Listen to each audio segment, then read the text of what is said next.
This video is brought to you by Squarespace. The Nintendo Switch has a lot of criticisms against it, but one of the main ones we see the most is that there are too many Wii U ports. We all know why Nintendo does this. The Wii U did not sell well at all, so by taking the great games that Nintendo made on the Wii U and then bringing them over to the Switch, they are essentially getting a brand new game launch for most of the Switch's audience, with Nintendo themselves having to do very minimal work. So while it makes sense from a business perspective, yeah, it is a little bit annoying for us diehard fans who played these games back on the Wii U. So I want to take a look at the Switch's entire 5-year lifespan so far and kind of do a hypothetical, like what if, I guess we're living in like an alternate, multiverse here or whatever. What if every single Wii U port made by Nintendo for the Switch was actually a brand new game? Mario Kart 8 Deluxe was Mario Kart 9. New Super Mario Bros. U Deluxe was a brand new 2D Mario, that sort of thing. We're going to take a look at every single port, see what it would have been if it was a brand new game, and then at the end of this video, we're going to take a look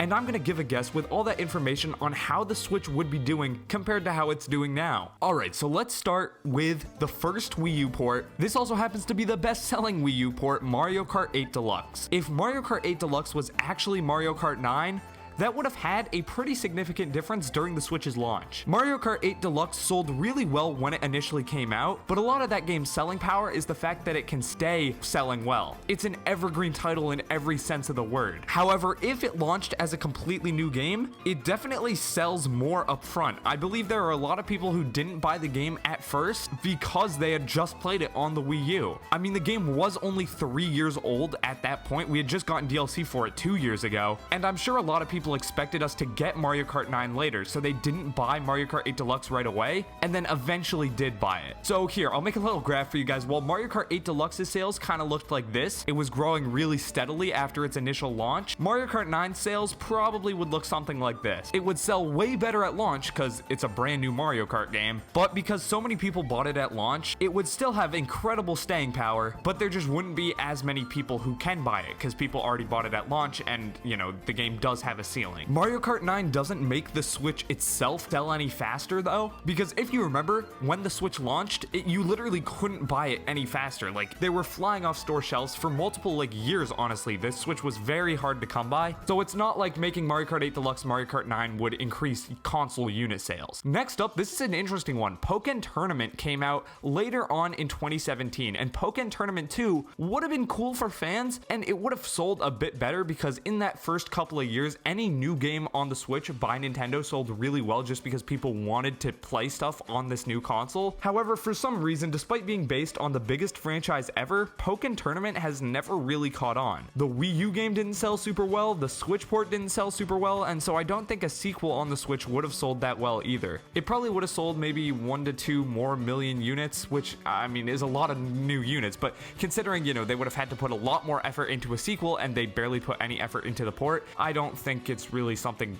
they should have done it all. Alright, now we have Bayonetta 2. This technically came with Bayonetta 1, but I'm just going to count it as its own port. Bayonetta 2 becomes Bayonetta 3. That is wild, considering Bayonetta 3 is supposed to come later this year. However, Bayonetta 2 was ported over in 2018, meaning that, in this alternate reality, Bayonetta 3 would have come out in 2018, meaning that now, in 2022, we're supposed to be getting Bayonetta 3. That could be Bayonetta 4. Bayonetta as a series, never really did sell well at all. It sold well for what it was, but it's not like a system seller or anything like that. The one thing I do want to mention though is if Bayonetta 3 came out in 2018 and we were going to get Bayonetta 4 in 2022, there is a high chance that one of the Fighters Pass characters would have been another Bayonetta character. Think about it, getting 2 new Bayonetta games on the same console within 4 years, that definitely would have been huge for the franchise and we would have seen a lot more support, and yeah, I do think it would be in, they would add another character in Smash Bros at that point. I don't think this would impact Switch's,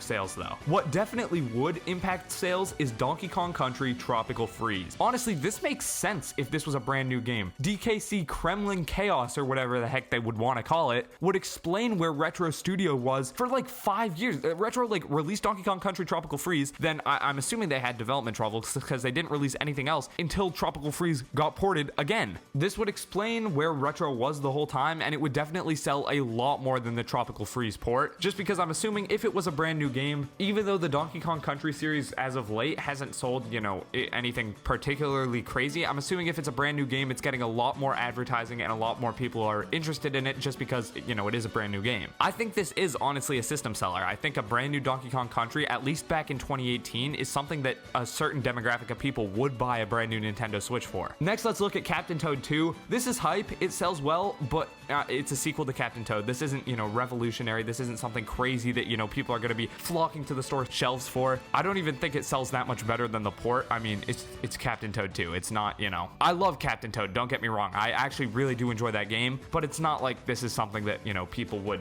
lose their mind for. Hyrule Warriors Definitive Edition. Let's say that instead of Hyrule Warriors Definitive Edition launching, we just got Age of Calamity early. I mean, Age of Calamity is essentially Hyrule Warriors 2, except it's actually based, you know, within the timeline. Well, kind of. I don't know, spoilers for that game, but Age of Calamity, from what I can find, sold a bit more than 4 million units worldwide. So I think that's about accurate to say, you know, that's how much the sequel would have sold if it came out back in 2018. Next, let's take a look at New Super Mario Bros. U Deluxe. This is one of the most interesting ones in my opinion. New Super Mario Bros. U Deluxe sold incredibly well. 13.3 million units so far. That is an absurd amount for a port. I believe it's the second highest selling port on the Nintendo Switch. It also came out just a couple of months before Super Mario Maker 2. So if this game was a brand new 2D Mario, it absolutely cannibalizes the sales of Mario Maker 2. I'm sorry, I know it shouldn't cannibalize the sales of Mario Maker 2, but considering this game sold, I think, almost double of what Super Mario Maker 2 sold, and we could say that it would sell more at 16 million units instead of 13.3, you know, a little bit more given that it's a brand new 2D Mario. That's a conservative estimate. I think the amount of people that are then 6 months later gonna turn around and buy Mario Maker 2 is minuscule. So yeah, I think New Super Mario Bros. U Deluxe, if that was a brand new 2D Mario, it kind of hurts the Nintendo because it ruins the sales of Mario Maker 2. Pikmin 3 Deluxe is Pikmin 4, and it sells essentially double the amount as Pikmin 3 did. Not too much to say there. It's Pikmin. Pikmin fans are happy because, you know, finally they're getting that game. And then last but not least, Super Mario 3D World is now Super Mario 3D Universe. I don't know. It definitely does sell a lot more though, given that it is a brand new 3D Mario. However, if you think about it, that game did kind of have a brand new 3D Mario in it. So any 3D Mario fan would have already bought that game just for Bowser's Fury alone. So I don't think this like doubles the sales or anything, but I do think you would see a noticeable improvement between, you know, the port and an entirely new game, despite the fact that Bowser's Fury is essentially a new game, so you're kind of already getting a new game with the port, if that makes sense. All right, now that we've gone through from what I believe to be all the major Wii U Nintendo Switch ports, let's answer the big question. No, not at all. I know for fans like me and probably a lot of you guys watching who actually bought the Wii U, you know, having our brand new console get a lot of the games that we've already played, it's not, you know, the best thing in the world. It's not something we actively look forward to. But if this video kind of taught me one thing while I was making it, it's that this was an incredibly smart business decision by Nintendo, because let's say that every single one of these ports they made into a brand new game, like we just went over. There was really not a single game that sells that much better, drives that many more console sales than its counterpart port did. I'm just being honest, there's really no reason for Nintendo to have made any of these ports a brand new game. They don't impact the overall, you know, timeline of the Switch that much. Sometimes they even cannibalize upcoming games, like in the case of New Super Mario Bros. U Deluxe. And so yeah, as a fan, it does suck. Like, I wish that, you know, Nintendo wouldn't do this and Nintendo would actually, you know, put out new games. And to be honest, they've essentially ran out of ports. Like, I can think of like Xenoblade Chronicles X and maybe a couple others, but they've ran out of ports, so it's not like we're gonna be getting too many more going forward. But yeah, I don't know, it's weird to think about, but I'm honestly kind of glad they did this, because if somehow in some alternate universe they had the workers and time and effort to make, you know, a brand new game for all of these, you know,